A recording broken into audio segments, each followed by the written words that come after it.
जय जगन्नाथ पिलाने तुमने मो यूट्यूब चैनल लिपो क्लासेस को स्वागत। तो आज वीडियो पिलाने आम देखिए कि +3 फर्स्ट सेमिस्टर कंपलसरी सब्जेक्ट जहाँकि रही आम environmental studies and disaster management जहाँ आम सर्ट इभीएस भी कही था। तो तार यूनिट 3 आम देखा 5 मार्क क्वेश्चन गुड़िक जहाँकि आमको एग्जाम बहुत हेल्पफुल कर। तो पूर्व वीडियो पिलाने आम देखी 5टी 5 मार्क क्वेश्चन। तो आउ बाकी 5टी 5 मार्क क्वेश्चन रही है यूनिट 3 तो से आज आम सारा ताल ओडियो नक चलो पे क्लास टू स्टार्ट करवा 5 मार्क क्वेश्चन गुड़ी देखी ना। तो देख पे आम 6 नंबर क्वेश्चन कौन कहला ना परिवेश सुरक्षा दिगरे स्वच्छासेवी मान भूमिका वर्णना कर। तो जो आम परिवेश सुरक्षा बा एनवायरमेंटल प्रोटेक्शन रे तो स्वच्छासेवी माने बा एनजीओ रो भूमिका कौन रही तो ता विषय में देखा। तो देख पे द्रुत जनसंख्या वृद्धि, द्रुत शिल्प तथा कलकारखानार प्रतिष्ठा, अत्यधिक शहरीकरण और सर्वोपरि व्यापक जंगल सफा इत्यादि कारण ज्यामितिक प्रगति भितर आमर परिवेश नष्ट होती आम देखा द्रुत जनसंख्या वृद्धि। तो दिनकू दिन आम पृथ्वीर जनसंख्या बढ़िबार लगी। तो शिल्प से भाव में शिल्प और कलकारखाना कौन बहुत गुड़े शिल्प कलकारखाना कौन प्रतिष्ठा होबार लगी।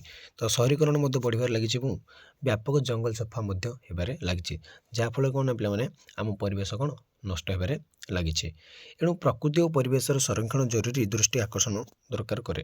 तो से प्रकृति और परिवेश कौन संरक्षणटा निहाती जरूरी आम मान जेहेतु उपरोक्त विषयगुड़िक उद्वेगजनक तेणु यार संरक्षण निमित्त अति शीघ्र यार समाधान पंथा गुड़ी हाथ को नेबा दरकार। तो आमको कौन आउ किपरि संरक्षण करवा से जो प्रकृति और परिवेश आम किपरि सुरक्षा करवा सुरक्षित भाव में रखा तो सहीटा आम बहुत इंपोर्टाट जिनस होता है। तो राजनैतिक नेतृवृंद एवं उपाय निर्धारक माने परिवेश विभिन्न समस्या गुड़ी सेतेटा गुरुत्व दिखती ना। जदि आम देखिए पे तो राजनैतिक नेतृवृंद जो रही जी राजनेता मैंने अच्छा उपाय निर्धारक मान जो अच्छा तो से परिवेश जो समस्या गुड़ी रही से ध्यान दिखती ना से गुरुत्व से दिखती ना माने परिवेश नष्ट हो जहाँ हो कि देखते किंतु ये परिवेश केते माने कौन परवर्ती अवस्था केते माने कौन तार गोटे रूप देखेब शेष कौन पृथ्वी कौन पूरा ध्वस विध्वस्त हो पे जो भाव में माने चली परिवेश उपर गुरुत्व न दे से प्रायतः अर्थनैतिक अभिवृद्धि तथा वैज्ञानिक और शिल्प विकास उपर अधिक गुरुत्व देते। तो किपर शिल्पर विकास हो किपर अर्थनैतिक क्षेत्र में आगू जावा से क्षेत्र ही ध्यान दौरान जंगल सफाई हो परिवेश नष्ट हो जाऊ से ध्यान दौना किंतु अर्थनैतिक क्षेत्र में केमती आम आगू जावा शिल्प क्षेत्र में केमती आगू जावा वैज्ञानिक क्षेत्र में केमती आगू जावा तो से समस्ते ध्यान दिखती। सरकारी कर्मचारी मान सब कार्य को विलंबित करने सूत्र ही कौन सी कार्य एक निर्दिष्ट समस्या मध्य लक्ष्य हासिल अनेक असुविधा सृष्टि करें। तेणु युव संगठन मानक युवकर्मी मैंने बर्तमान बाहर बाहरी विभिन्न कार्यक्रम सब हाथ नहीं। तो सरकारी कर्मचारी करूना जमी आमर जे फॉरेस्ट डिपार्टमेंट जो अच्छा कर्मचारी मैंने माने कौन से जंगल सुरक्षा करने परिवर्ते से जंगल को कौन नष्ट कर साहाय्य कर। तो विभिन्न प्रकार माने कौन टंका नहीं जंगल को कौन काठ बिकी दौरान तो बहुत गुड़े एमती आसूचे। तो से सरकारी कर्मचारी मान तो किए ध्यान दौना। तो से कौन बर्तमान आम युवकर्मी मैंने बर्तमान बाहर को बाहरी विभिन्न कार्यक्रम कौन सब हाथ को नहीं। तो एगुड़िक ही बर्तमान विश्व में बेसरकारी संगठन आख्या दी एगुड़ी बर्तमान बेसरकारी जगह हम नॉन गवर्नमेंट ऑर्गेनाइजेशन बा एनजीओ राजीव गांधी प्रधानमंत्रित्व समय यह संगठन मैंने कौन से कार्य से अधिक सफलता था अधिक विश्वस्त बोली प्रमाणित कर। तो बर्तमान विश्व में पे देखा स्वास्थ्य तथा परिवेश समस्या नहीं अनेक बेसरकारी संस्था कार्य कर। तो स्वास्थ्य और परिवेश को नहीं अनेक एनजीओ मैंने काम कर सरकार तो कले ताले अन्य लोक मैंने करेंगे पब्लिक कर केतेक विश्व प्रख्यात बेसरकारी संगठन अच्छा जो मैंने भी परिवेश समस्या नहीं कार्य कर। विश्व वन्यप्राणी भंडार जे गोटे बेसरकारी संगठन विश्व है विश्व वन्यप्राणी भंडार। तो बर्तमान यह विश्व प्रकृति भंडार नाम नामित। तो विश्व वन्यप्राणी भंडार बोलते वर्ल्ड वाइड लाइफ फंड जो थिला विश्व वन्यप्राणी भंडार से बर्तमान विश्व प्रकृति भंडार हो world world fund of nature नाम से नामित। या छड़ा अंतर्जातीय प्रकृति संरक्षण यूनियन ग्रीनसेस and centre for science and environment New Delhi इत्यादि। तो ये बहुत गुड़े कौन ଆମର ଏନଜିଓ ମାନେ ସବୁ କ'ଣ ଗଢ଼ି ଉଠିଛନ୍ତି। ତ ବେସରକାରୀ ଯେଉଁ ସଂଗଠନମାନଙ୍କର ମୁଖ୍ୟ ଉଦ୍ଦେଶ୍ୟ କ'ଣ ଦେଖିବେ ପିଲାମାନେ ବା ଯେଉଁ ଏନଜିଓ ଗୁଡ଼ିକ ରହିଛି ନା ଲୋକମାନଙ୍କୁ ଅଭିବୃଦ୍ଧି ସମ୍ପର୍କିତ କାର୍ଯ୍ୟକ୍ରମ ଗୁଡ଼ିକ ବିଷୟରେ ଆଲୋଚିତ କରିବା ବା ଏଇଟା ଆଲୋକିତ ହେଇଛି ପିଲାମାନେ ମାନେ ସେ ବିଷୟରେ ଆଲୋଚନା କରିବା। ତ ସାମାଜିକ ଅର୍ଥନୈତିକ ସମସ୍ୟା ଗୁଡ଼ିକୁ ରାଜନୈତିକ ସମସ୍ୟାରେ ପରିବର୍ତ୍ତିତ କରି ବିଧାନସଭା ଏବଂ ଲୋକସଭାରେ ଆଇନ ପ୍ରଣୟନ କରିବା। ତ ଯେଉଁ ଆମର ସାମାଜିକ ବା ଅର୍ଥନୈତିକ ସମସ୍ୟା ଗୁଡ଼ିକ ରହିଛି ତାକୁ ଆମେ ରାଜନୈତିକ ସମସ୍ୟା ବୋଲି କହିବା। ଦେଖ ଯଦି ରାଜନୀତି କ୍ଷେତ୍ରରେ କିଛି ସମସ୍ୟା ଆସିଲା ତ ତାକୁ ତୁରନ୍ତ ବିଧାନସଭା କିମ୍ବା ଆମର ଯେଉଁ କ'ଣ ଲୋକସଭାରେ ସେଇଟା ଆଇନରେ ପରିଣତ କରିଦେଉଛନ୍ତି କିଛି ଯଦି ଅସୁବିଧା ଆସିଲା। କିନ୍ତୁ ଏଇ ପରିବେଶକୁ କିଏ ଧ୍ୟାନ ଦେଉନାହାନ୍ତି ବା ସମାଜକୁ କିଏ ବା ପ୍ରକୃତିକୁ କିଏ ଧ୍ୟାନ ଦେଉନାହାନ୍ତି। ତ ସେଥିପାଇଁ ତାକୁ ମଧ୍ୟ ଆମେ କ'ଣ ରାଜନୈତିକ ସମସ୍ୟାରେ ପରିବର୍ତ୍ତନ କରି ଆମେ ବିଧାନସଭା ଏବଂ କ'ଣ ଲୋକସଭାରେ ତା ପ୍ରତି ଆଇନ ନିର୍ଦ୍ଧାରଣ କରିବା, ଆଇନ ପ୍ରଣୟନ କରିବା। ବିଭିନ୍ନ ପ୍ରାକୃତିକ ସମ୍ବଳ ଗୁଡ଼ିକର ସଂରକ୍ଷଣ ନିମନ୍ତେ ତଳସ୍ତର ସଂଗଠନ ତଥା ସାମାଜିକ ସଂଗଠନ ଗୁଡ଼ିକୁ ପ୍ରୋତ୍ସାହିତ କରିବା। ପରିବେଶ ଓ ବିକାଶ ସମ୍ବନ୍ଧୀୟ ଥିବା ସମ୍ପର୍କର ସଚେତନତା ସୃଷ୍ଟି କରିବା ନିମିତ୍ତ ଲୋକମାନଙ୍କୁ ଶିକ୍ଷିତ କରାଇବା। ଦରିଦ୍ର ଦୁର୍ବଳ ଏବଂ ଏହିସବୁ ସୀମା ଅନ୍ତର୍ଗତ ଲୋକମାନଙ୍କର ବିଭିନ୍ନ ସମସ୍ୟାକୁ ନେଇ ସ୍ୱାଧୀନ ସଂସ୍ଥା, ନୂତନତ୍ୱ ଥିବା ସଂସ୍ଥା ତଥା ସ୍ୱେଚ୍ଛାସେବୀ ସଂସ୍ଥା ଭାବରେ କାର୍ଯ୍ୟ କରିବା। ତ ଦରିଦ୍ର ଦୁର୍ବଳ ଏବଂ ଏହି ସୀମା ଅନ୍ତର୍ଗତ ଥିବା ଲୋକମାନଙ୍କର ବିଭିନ୍ନ ସମସ୍ୟାକୁ ନେଇ ସ୍ୱାଧୀନ ସଂସ୍ଥା, ନୂତନତ୍ୱ ଥିବା ସଂସ୍ଥା ତଥା ସ୍ୱେଚ୍ଛାସେବୀ ସଂସ୍ଥା ଭାବରେ ଆମେ କାର୍ଯ୍ୟ କରିବା। ତ ଗଲା ପିଲାମାନେ ସ୍ୱେଚ୍ଛାସେବୀମାନଙ୍କ ବିଷୟରେ ତ ଦେଖିଲେ ସେମାନଙ୍କର ଭୂମିକା କ'ଣ ରହିଛି ଆମ ପରିବେଶକୁ ସଂରକ୍ଷଣ କରିବାରେ। ତ ତାପରେ ଦେଖିବା ପିଲାମାନେ 7 ନମ୍ବର କ୍ୱେଶ୍ଚିନ୍, ରାଜ୍ୟ ପ୍ରଦୂଷଣ ବୋର୍ଡ଼ର ଗଠନ ଓ କାର୍ଯ୍ୟାବଳୀ ବର୍ଣ୍ଣନା କର। ଦେଖିବା କ'ଣ କ'ଣ ରହିଛି।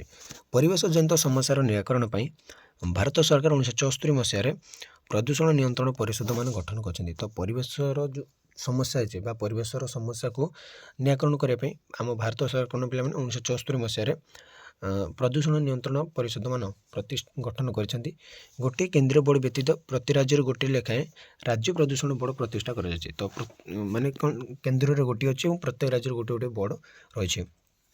ପ୍ରଥମେ ଜଳ ପ୍ରଦୂଷଣ ଭିତ୍ତି କରି ବୋର୍ଡ଼ମାନ ଗଠନ କରାଯାଇଥିଲା। ପ୍ରଦୂଷଣ ନିୟନ୍ତ୍ରଣ ଆଇନର କାର୍ଯ୍ୟକାରିତା, ପରିବେଶ ସମ୍ପର୍କୀୟ ବିଭିନ୍ନ ସମସ୍ୟାର ନିରାକରଣ ଏବଂ ଏହାର ସୁରକ୍ଷା ପାଇଁ ଏହି ବୋର୍ଡ଼କୁ କାର୍ଯ୍ୟ କରୁଛନ୍ତି। ତ ପ୍ରଥମେ କ'ଣ ନା ପିଲାମାନେ ଯେଉଁ ଜଳ ପ୍ରଦୂଷଣ ବା ଆମର ୱାଟର ପଲ୍ୟୁସନକୁ ନେଇ ଏହି ବୋର୍ଡ଼ମାନ ଗଠନ କରାଯାଇଥିଲା। କିନ୍ତୁ ପ୍ରଦୂଷଣ ନିୟନ୍ତ୍ରଣ ଆଇନର କାର୍ଯ୍ୟକାରିତା, ପରିବେଶ ସମ୍ପର୍କୀୟ ବିଭିନ୍ନ ସମସ୍ୟାର ନିରାକରଣ ଓ ଏହାର ସୁରକ୍ଷା ପାଇଁ ବର୍ତ୍ତମାନ କ'ଣ ବୋର୍ଡ଼ କାମ କରୁଛି। ତ 1974 ମସିହାରେ ଜଳ ପ୍ରଦୂଷଣ ନିୟନ୍ତ୍ରଣ ଆଇନର 4th ଅଧ୍ୟାୟ ଏବଂ 1981 ମସିହାର ବାୟୁ ପ୍ରଦୂଷଣ ଆଇନର 3ୟ ଅଧ୍ୟାୟରେ ଏ ବୋର୍ଡ଼ମାନଙ୍କର କାର୍ଯ୍ୟ ବିଷୟରେ ପୂର୍ଣ୍ଣ ବିବରଣୀ ପ୍ରଦାନ କରାଯାଇଛି। ତ ଦେଖିବା କ'ଣ କ'ଣ ରହିଛି। ତ ରାଜ୍ୟ ପ୍ରଦୂଷଣ ବୋର୍ଡ଼ ଏବଂ ନିରାକରଣ ବୋର୍ଡ଼ ଗଠନ କେମିତି ହେଇଥିଲା। ଏହି ପରିଷଦକୁ ରାଜ୍ୟ ସରକାର ଗଠନ କରିଥାନ୍ତି, ରାଜ୍ୟ ପ୍ରଦୂଷଣ ବୋର୍ଡ଼ଟା। ତ ଏହି ପରିଷଦରେ ପୂର୍ଣ୍ଣ ସମୟ ପାଇଁ ଜଣେ ଚେୟାରମ୍ୟାନ୍ ରହିଥାନ୍ତି ଯିଏ ପରିବେଶ ପ୍ରଦୂଷଣ ଓ ସଂରକ୍ଷଣ ଉପରେ ବିଶେଷ ଜ୍ଞାନ ପ୍ରାପ୍ତ ହୋଇଥାନ୍ତି। ତ ଦେଖିବା ପିଲାମାନେ ରାଜ୍ୟ ପ୍ରଦୂଷଣ ବୋର୍ଡ଼ର କେମିତି କ'ଣ ଗଠନ ହୋଇଥାଏ ନା ସର୍ବାଧିକ 5 ଜଣ ରାଜ୍ୟ ସରକାର କର୍ମଚାରୀ ରାଜ୍ୟ ସରକାରଙ୍କ ଦ୍ୱାରା ମନୋନୀତ ସଭ୍ୟ ରହିଥାନ୍ତି। ସର୍ବାଧିକ 5 ଜଣ ସ୍ଥାନୀୟ ଅଧିକାରୀମାନଙ୍କର ପ୍ରତିନିଧି ସଭ୍ୟ ରହିବେ। ସର୍ବାଧିକ 3 ଜଣ ସଭ୍ୟ ଯଥା କୃଷକ, ମତ୍ସ୍ୟଚାଷୀ ଏବଂ ବ୍ୟବସାୟ ଏହାର ସଭ୍ୟ ରହିପାରିବେ। ରାଜ୍ୟ ସରକାର କମ୍ପାନୀ ବା ନିଗମର 2 ଜଣ ପ୍ରତିନିଧି ରହିବେ। ପୂର୍ଣ୍ଣ ସମୟ ପାଇଁ ଜଣେ ସମ୍ପାଦକ ଯାହାର ଇଞ୍ଜିନିୟରିଂ ବା ପ୍ରଦୂଷଣ ସମ୍ପର୍କରେ ପ୍ରତ୍ୟେକ ଜ୍ଞାନ ଥିବ ସେ ସଭ୍ୟ ଆକାରରେ ରହିବେ। ତ ଏଗୁଡ଼ିକ କ'ଣ ତାଙ୍କର ଗଠନ ମାନେ କିଏ କିଏ ସଭ୍ୟ ରହିପାରିବେ ଏବଂ କିଏ କିଏ ନୁହେଁ। ତ ଏତେ ଗଲା। ତ ତାପରେ ଦେଖିବା ପିଲାମାନେ ରାଜ୍ୟ ପ୍ରଦୂଷଣ ନିୟନ୍ତ୍ରଣ ବୋର୍ଡ଼ର କାର୍ଯ୍ୟାବଳୀ ଗୁଡ଼ିକ କ'ଣ। ତ କ'ଣ କ'ଣ କାର୍ଯ୍ୟାବଳୀ ନା ପରିବେଶର ସୁରକ୍ଷା ନିମନ୍ତେ ସରକାରଙ୍କୁ ଉପଯୁକ୍ତ ପରାମର୍ଶ ଦେବା, କୌଣସି ଅଞ୍ଚଳ ପରିବେଶ ଜନିତ ସମସ୍ୟାର କାରଣ ଓ ତା'ର ନିରାକରଣ କରିବା, ପ୍ରଦୂଷଣ ସମ୍ବନ୍ଧରେ ଗବେଷଣା ଅନୁସନ୍ଧାନ କରି ଏହାକୁ ନିୟନ୍ତ୍ରଣ କରିବା, ବିଭିନ୍ନ କଳକାରଖାନା, ଶିଳ୍ପ ପ୍ରକରଣ ଆଦିକୁ ପ୍ରଦୂଷଣ ନିରାକରଣ ସମ୍ପର୍କରେ ପରାମର୍ଶ ଓ ବୈଷୟିକ ସାହାଯ୍ୟ ଆଦି ଦେବା, ବୈଷୟିକ ସାହାଯ୍ୟ ଓ ପରିବେଶ ସମ୍ପର୍କିତ ତଥ୍ୟ ବିଭିନ୍ନ ଅନୁଷ୍ଠାନକୁ ଯୋଗାଇ ଦେବା, ବିଭିନ୍ନ ଶିଳ୍ପ ସଂସ୍ଥା ଗୁଡ଼ିକର ପ୍ରଦୂଷଣ ଆଇନ ଗୁଡ଼ିକର ଉପଯୁକ୍ତ ଭାବେ କାର୍ଯ୍ୟକରଣ କରିବା। ତ ବ୍ୟକ୍ତିବିଶେଷଙ୍କୁ ପରିବେଶ ପ୍ରଦୂଷଣ ନିୟନ୍ତ୍ରଣ ଓ ନିରାକରଣ ସଂକ୍ରାନ୍ତରେ ପରାମର୍ଶ ଦେବା, ପରିବେଶ ସଂକ୍ରାନ୍ତରେ ଜଳ ଜନସଚେତନତା ସୃଷ୍ଟି କରିବା, ପ୍ରଦୂଷଣ ଗୁଡ଼ିକର ଉତ୍ସ ଗୁଡ଼ିକୁ ନିରାକରଣ କରିବା, ସର୍ବୋପରି ପରିବେଶ ସୁରକ୍ଷା ସମ୍ବନ୍ଧରେ ଯୋଜନା ପ୍ରସ୍ତୁତ କରି ସାର୍ବଜନୀନ ଶିକ୍ଷା ଦ୍ୱାରା ଏହାର କାର୍ଯ୍ୟକରଣ କରିବା। ତ ଏଇଗୁଡ଼ିକ ରହିଥିଲା ପିଲାମାନେ ଆମେ କ'ଣ ନା ରାଜ୍ୟ ପ୍ରଦୂଷଣ ବୋର୍ଡ଼ ହେଲା। ତ ରାଜ୍ୟ ପ୍ରଦୂଷଣ ବୋର୍ଡ଼ର ଗଠନ ଏବଂ କାର୍ଯ୍ୟାବଳୀ ଗୁଡ଼ିକୁ ଦେଖିଲେ। ତ ତାପରେ ଆସିଲେ ପିଲାମାନେ ଦେଖିବା ପରିବେଶ ସୁରକ୍ଷା କ୍ଷେତ୍ରରେ ଆନ୍ତର୍ଜାତୀୟ ସଂସ୍ଥାମାନଙ୍କର ଭୂମିକା ଦେଖିବା। ମାନେ ଯେଉଁ ଇଣ୍ଟରନ୍ୟାସନାଲ୍ ଅର୍ଗାନାଇଜେସନ୍ ରହିଛି ଆମର ଏନଭାଇରନମେଣ୍ଟାଲ ପ୍ରୋଟେକ୍ସନରେ ତ କ'ଣ କ'ଣ ରହିଛି ଆମେ ଦେଖିବା। ତ ପରିବେଶ ସମସ୍ୟା ବର୍ତ୍ତମାନ ସାରା ବିଶ୍ୱ ପାଇଁ ଗୋଟେ ଏକ ମୁଖ୍ୟ ସମସ୍ୟା ରୂପେ ଦେଖାଦେଇଛି, ଯେଉଁଟାକି ସାରା ପୃଥିବୀ ବା ସାରା ଦୁନିଆ ପାଇଁ ସେ ଗୋଟେ ବଡ଼ ପ୍ରୋବ୍ଲେମ୍ ବା ବଡ଼ ସମସ୍ୟା। ତେଣୁ ବୈଜ୍ଞାନିକ, ରାଜନୀତିଜ୍ଞ ଏବଂ ଶିକ୍ଷାବିତ୍ମାନେ ନିକଟ ଭବିଷ୍ୟତରେ ପରିବେଶ ପ୍ରଦୂଷଣ ହେତୁ ବିପଦର ଆଶଙ୍କା ଅଛନ୍ତି। ତ ଆମର ବୈଜ୍ଞାନିକମାନେ ବା ରାଜନୀତିଜ୍ଞମାନେ ବା ଯିଏ ରହିଲେ ବା ଶିକ୍ଷାବିତ୍ମାନେ ରହିଲେ ବା ପରିବେଶ ବିଜ୍ଞାନୀ ମାନେ ସେଟା ଗୋଟେ ବିପଦର ଆଶଙ୍କା ରହିଛି ନିକଟର ଭବିଷ୍ୟତ ବୋଲି ସେମାନେ ଆଶଙ୍କା କରିଛନ୍ତି। ତେଣୁ ବହୁ ରାଜନୀତିଜ୍ଞ ଯଥା ଭାରତର ପୂର୍ବତନ ପ୍ରଧାନମନ୍ତ୍ରୀ ଶ୍ରୀମତୀ ଇନ୍ଦିରା ଗାନ୍ଧୀ, ଜୁଲିୟସ୍ ନାଇରେ, ତାଞ୍ଜାନିଆର ପୂର୍ବତନ ରାଷ୍ଟ୍ରପତି ଇତ୍ୟାଦି ପରିବେଶ ପ୍ରଦୂଷଣ ରୋକିବା ପାଇଁ ଯଥେଷ୍ଟ ଧ୍ୟାନ ଦେଇଥିଲେ। ଗତ 4 ଦଶନ୍ଧି ମଧ୍ୟରେ ପୃଥିବୀରେ ଶିଳ୍ପ କ୍ଷେତ୍ରରେ ବହୁ ଉନ୍ନତି ଦେଖାଦେଇଛି। ଏହା ପରିବେଶ ପ୍ରଦୂଷଣରେ ସହାୟକ ହୋଇଛି। ପରିବେଶ ପ୍ରଦୂଷଣରେ ଶିଳ୍ପ କ୍ଷେତ୍ରରେ ହିଁ ଅଧିକ ପ୍ରଦୂଷଣ ଆମର ତିଆରି ହୋଇଛି ବା ଆମ ପରିବେଶକୁ ବହୁତ ମାନେ ନଷ୍ଟ କରିବାରେ ବହୁତ ବଡ଼ ଭୂମିକା ଗ୍ରହଣ କରିଛି କିଏ ନା ଶିଳ୍ପ। ତ 1972 ଜୁନ୍ ମାସରେ ଜାତିସଂଘରେ ଆମର ପରିବେଶ ସୁରକ୍ଷା ନିମନ୍ତେ ଯଥେଷ୍ଟ ଯତ୍ନବାନ ହେବାକୁ ସ୍ଥିର କରେ। ତ ତାପରେ ସେ ଜାତିସଂଘ ଯେତେବେଳେ ଆମର ବସିଥିଲା ତ ଗୋଟେ ସଭା ବସିଥିଲା ବା ଗୋଟେ ମିଟିଂରେ ଆମର କ'ଣ 1972 ମସିହା ଜୁନ୍ ମାସରେ କ'ଣ କୁହାଗଲା ନା ଆମେ ପରିବେଶ ସୁରକ୍ଷା ଦେବା। ତ ଆନ୍ତର୍ଜାତିକ ସଂସ୍ଥାର ଭୂମିକା ଦେଖିବା ପିଲାମାନେ। ତ ଆନ୍ତର୍ଜାତିକ ସଂସ୍ଥା ଯଥା ଯେମିତି ଆମ ଜାତିସଂଘ, ବିଶ୍ୱ ବ୍ୟାଙ୍କ ବିଭିନ୍ନ ସ୍ତରରେ ପରିବେଶ ସଂକ୍ରାନ୍ତୀୟ କାର୍ଯ୍ୟକ୍ରମରେ ସମ୍ପୃକ୍ତ ରହୁଛି। ତା ସହିତ ଜାତିସଂଘ ଦ୍ୱାରା ଷ୍ଟକହୋମରେ ଆମର 1972 ଜୁନ୍ 5 ତାରିଖରୁ 16 ତାରିଖ ପର୍ଯ୍ୟନ୍ତ ଆୟୋଜିତ ହେଉଛି ପରିବେଶ ପାଇଁ ଆୟୋଜିତ ପ୍ରଥମ ଶିଖର ସମ୍ମିଳନୀ। ତ ପିଲାମାନେ ଇମ୍ପୋର୍ଟାଣ୍ଟ ଏଇଟା ସର୍ଟ କୋଶ୍ଚିନ୍ ମୋତେ ପକାଇଦେବ। ପ୍ରଥମ ଶିଖର ସମ୍ମିଳନୀ କେଉଁଠି ଆସିଥିଲା ନା ଆମର ଷ୍ଟକହୋମରେ ହେଇଥିଲା ଜାତିସଂଘର। ସେଇଟା 1972 ଜୁନ୍ 5 ତାରିଖରୁ 16 ତାରିଖ ପର୍ଯ୍ୟନ୍ତ ଆୟୋଜିତ ହୋଇଥିଲା। ତ ଏହି ସମ୍ମିଳନୀରେ ପୂର୍ବଜନମାନଙ୍କୁ ଅଂଶଗ୍ରହଣ ଅନୁମତି ମିଳିନଥିବାରୁ ଏହାର ପ୍ରତିବାଦରେ ସେ ସମୟରେ ସୋଭିଏତ ରୁଷ ଓ ତାର ମିତ୍ର ଦେଶମାନେ ମଧ୍ୟ ଯୋଗ ଦେଇନଥିଲେ। ତଥାପି ଏହି ସମ୍ମିଳନୀରେ ପୃଥିବୀର 112ଟି ଦେଶ ଅଂଶଗ୍ରହଣ କରିଥିଲେ। ତ ଏହି ସମ୍ମିଳନୀରେ ଶେଷରେ ଅଂଶଗ୍ରହଣକାରୀ ଦେଶମାନେ ଏହି ଚୁକ୍ତିରେ ଉପନୀତ ହୋଇଥିଲେ ଯେ ସେମାନେ ବିଶ୍ୱର ପରିବେଶକୁ ସ୍ୱଚ୍ଛ ରଖିବେ, ଜନସାଧାରଣ ବନ୍ୟା, ବାତ୍ୟା, ଭୂମିକମ୍ପ ଆଦି ପ୍ରାକୃତିକ ବିପର୍ଯ୍ୟୟ ବିଷୟରେ ପ୍ରାକ ସୂଚନା ପ୍ରଦାନର ବ୍ୟବସ୍ଥା କରିବେ, ସମୁଦ୍ରରେ ବିଷାକ୍ତ ଆବର୍ଜନା ନିକ୍ଷେପ କରିବେ ନାହିଁ। ଏପରି ଅନେକ ଭାବରେ ସବୁ ତାଙ୍କର ରହିଥିଲା ବା ଏମିତି ସବୁ ଚୁକ୍ତି ସବୁ ତାଙ୍କର ହେଇଥିଲା। ସେମାନଙ୍କ ମଧ୍ୟରେ ଜାତିସଂଘ ମଧ୍ୟ ତତ୍କାଳୀନ ନରୱେର ପ୍ରଧାନମନ୍ତ୍ରୀ MS ଗ୍ରୋ ହାର୍ଲେମ୍ ବ୍ରୋଡଲ୍ୟାଣ୍ଡ ଅଧିକତାରେ world commission of environment and development ଗଠନ କରିଥିଲେ। କୋଉଠିର ପ୍ରଧାନମନ୍ତ୍ରୀ ନା ନରୱେର ପ୍ରଧାନମନ୍ତ୍ରୀ ସେ ଗଠନ କରିଥିଲେ। ତ ଏହି କମିଶନ 1983ରେ କାର୍ଯ୍ୟାରମ୍ଭ କରି 1987ରେ ଏହାର ରିପୋର୍ଟ ଦାଖଲ କରିଥିଲେ। ଏହି ରିପୋର୍ଟକୁ ଆୱାର କମନ ଫ୍ୟୁଚର ନାମରେ ନାମକରଣ କରେ, ମାନେ ଆମର ଆଗାମୀ ଭବିଷ୍ୟତ ବୋଲି କୁହାଯାଇଥିଲା, ମାନେ ତାର ନାମକରଣ କରାଯାଇଥିଲା। ତ ଆୱାର କମନ ଫ୍ୟୁଚରରେ ଜନହିତ ପାଇଁ ଉଦ୍ଦିଷ୍ଟ ଯୋଜନାର କାର୍ଯ୍ୟକାରିତାରେ କ୍ଷମତାର ସୁଷମ ବଣ୍ଟନ, ଗଣତାନ୍ତ୍ରିକ ନିଷ୍ପତ୍ତି ପ୍ରକ୍ରିୟା, ଅବହେଳିତ ଗୋଷ୍ଠୀର ପ୍ରତିନିଧିତ୍ୱ, ମହିଳା ଓ ସ୍ଥାନୀୟ ଅଧିବାସୀଙ୍କ ସ୍ୱାର୍ଥରକ୍ଷା ଦ୍ୱାରା ଯୋଜନାକୁ ପୋଷକ ଯୋଜନାରେ ପରିଣତ କରିବା ଉପରେ ବିଶେଷ ଗୁରୁତ୍ୱ ପ୍ରଦାନ କରାଯାଇଥିଲା। ଉକ୍ତ ରିପୋର୍ଟରେ କ'ଣ କରାଯାଇଥିଲା ପିଲାମାନେ ପୃଥିବୀର ଦାରିଦ୍ର୍ୟତମ ତୃତୀୟ ବିଶ୍ୱର ସ୍ୱାର୍ଥରକ୍ଷା ଉପରେ ଗୁରୁତ୍ୱ ପ୍ରଦାନ କରାଯାଇଥିଲା। ତ ବ୍ରାଣ୍ଡ କମିଶନ ରିପୋର୍ଟ 1980 ଓ 7 କମିଶନ ରିପୋର୍ଟ 1992ଙ୍କର ସ୍ୱର ମଧ୍ୟ ଆୱାର କମନ ଫ୍ୟୁଚରରେ ରିପୋର୍ଟ ସହ ସମାନ ଥିଲା। ତ ଏଭଳି ଭାବରେ ସବୁ ରିପୋର୍ଟ ଗୁଡ଼ିକ ତାର ସବୁ ରହିଥିଲା ଦେଇଥିଲେ ରିପୋର୍ଟ ଗୁଡ଼ିକ। এই ରିପୋର୍ଟ ମାନଙ୍କରେ କ'ଣ ପିଲାମାନେ ପରିବେଶ ସୁରକ୍ଷା ମାଧ୍ୟମରେ ପୃଥିବୀରୁ ଦାରିଦ୍ର୍ୟ ଲୋପ ଉପରେ ମଧ୍ୟ ଗୁରୁତ୍ୱ ପ୍ରଦାନ କରାଯାଇଥିଲା। ତ ପୃଥିବୀର ବିକାଶଶୀଳ ଦରିଦ୍ର ରାଷ୍ଟ୍ରମାନଙ୍କରୁ ଦାରିଦ୍ର୍ୟ ବିମୋଚନ ନିମନ୍ତେ ବିକଶିତ ରାଷ୍ଟ୍ରମାନେ ଆଗେ ଆସିବା ମଧ୍ୟ ଆହ୍ୱାନ କରିଥିଲା। ଯିଏ ବିକାଶଶୀଳ ଅଛି ବା ଯିଏ ଦରିଦ୍ର ଶ୍ରେଣୀର ଯେଉଁ ଦେଶ ଅଛି ତାକୁ ବିକଶିତ ରାଷ୍ଟ୍ରମାନେ ସାହାଯ୍ୟ କରନ୍ତୁ ବୋଲି ଏଠାରେ ଲେଖା ଥିଲା। ତ ଏହି ରିପୋର୍ଟ ଗୁଡ଼ିକ ପୃଥିବୀର ପରିବେଶ ବିପ୍ଳବର କାରଣ ସବୁକୁ ସ୍ୱୀକାର କରିଥିଲା। ଏଣୁ ଏହି ରିପୋର୍ଟ ସବୁ ପରିବେଶ ବିପ୍ଳବର ସୂତ୍ରଧରମାନଙ୍କୁ ସେମାନଙ୍କ କାର୍ଯ୍ୟରେ ଉତ୍ସାହ ପ୍ରଦାନ କରିଥିଲା। ତ ସେଭଳି ଭାବରେ ପିଲାମାନେ କ'ଣ ନା ପରିବେଶ ଉପରେ ଜାତିସଂଘର ଦ୍ୱିତୀୟ ଶିଖର ସମ୍ମିଳନୀ ବ୍ରାଜିଲର ରିଓ ଠାରେ ହେଲା 1992ରେ ଅନୁଷ୍ଠିତ ହୋଇଥିଲା। ତ ତୃତୀୟ ବିଶ୍ୱର ଅଂଶଗ୍ରହଣକାରୀମାନେ ସେମାନଙ୍କର ମତାମତ ଦୃଢ଼ ଭାବରେ ଉପସ୍ଥାପନ କରିଥିଲେ। ତ ଜାତିସଂଘର 1972 ଗୋଟେ 1992 ଗୋଟେ ହେଲା ଶିଖର ସମ୍ମିଳନୀରେ ଏନଜିଓ ମାନେ ଗୁରୁତ୍ୱପୂର୍ଣ୍ଣ ଏନଜିଓ ମାନେ ବା ଯେଉଁ ସ୍ୱେଚ୍ଛାସେବୀ ମାନେ ସେଗୁଡ଼ା ବହୁତ ବଡ଼ ଭୂମିକା ଗ୍ରହଣ କରିଥିଲେ। The United Nation environmental programme ବା UNEP, the United Nation development programme UNDP, world bank ପରି ସଂଗଠନ ଗୁଡ଼ିକ ସମୟକୁ ପ୍ରଗତି, ପରିବେଶ, ବାଣିଜ୍ୟ, ସାମାଜିକ ମଙ୍ଗଳ ଆଦି ଆନୁଷଙ୍ଗିକ ବିଷୟରେ ସେମାନେ ରିପୋର୍ଟ ପ୍ରଦାନ କରନ୍ତି। ଏହି ରିପୋର୍ଟ ସବୁକୁ ମାଧ୍ୟମ କରି ପରିବେଶବିତ୍ମାନେ ପରିବେଶ ସୁରକ୍ଷା ଉପରେ ସେମାନେ କ'ଣ ଯୁକ୍ତି ଉପସ୍ଥାପନ କରନ୍ତି। ତ ଏଇଟା ଦେଖିଲେ ପିଲାମାନେ ତ ଅନ୍ତର୍ଜାତୀୟ ସ୍ତରରେ କିପରି ପରିବେଶ ସୁରକ୍ଷା ଉପରେ ଧ୍ୟାନ ଦିଆଯାଉଥିଲା। ତ ତାପରେ ଦେଖିବେ ମାନେ ଜୀବନଚକ୍ର ଆକଳନ ବା ଦେଖିବେ ଜୀବନଚକ୍ର ଆକଳନ କ'ଣ ଦେଖ। ଜୀବନଚକ୍ର ଆକଳନ ଏକ ମାପକ। ଏହା ଗୋଟିଏ ଉତ୍ପାଦିତ ବସ୍ତୁର ପ୍ରାରମ୍ଭରୁ ଅର୍ଥାତ୍ ଏଥି ନିମନ୍ତେ ଆବଶ୍ୟକ ହେଉଥିବା କଞ୍ଚାମାଲ, ଏହାର ପ୍ରସ୍ତୁତି ସମୟରେ ପରିବେଶକୁ ନିର୍ଗତ ହେଉଥିବା ଦୂଷିତ ପଦାର୍ଥ, ପ୍ରସ୍ତୁତି ଖର୍ଚ୍ଚ ଓ ଶେଷରେ ଏହାର ଉପଯୋଗିତା ପର୍ଯ୍ୟନ୍ତ ସମସ୍ତ ବିଷୟରେ ତଥ୍ୟ ହାସଲ କରିଥାଏ। ତାକୁ କହିବା ଆମେ ଜୀବନଚକ୍ର ଆକଳନ। ଦେଖିବା କ'ଣ ତ ଉତ୍ପାଦିତ ବସ୍ତୁତଟି ପାଇଁ କଞ୍ଚାମାଲର ଆବଶ୍ୟକତା ଓ କଞ୍ଚାମାଲ ବ୍ୟବହାର ଦ୍ୱାରା ପରିବେଶ ଓ ସମାଜ ଉପରେ ପଡ଼ୁଥିବା ତାର ପ୍ରଭାବ।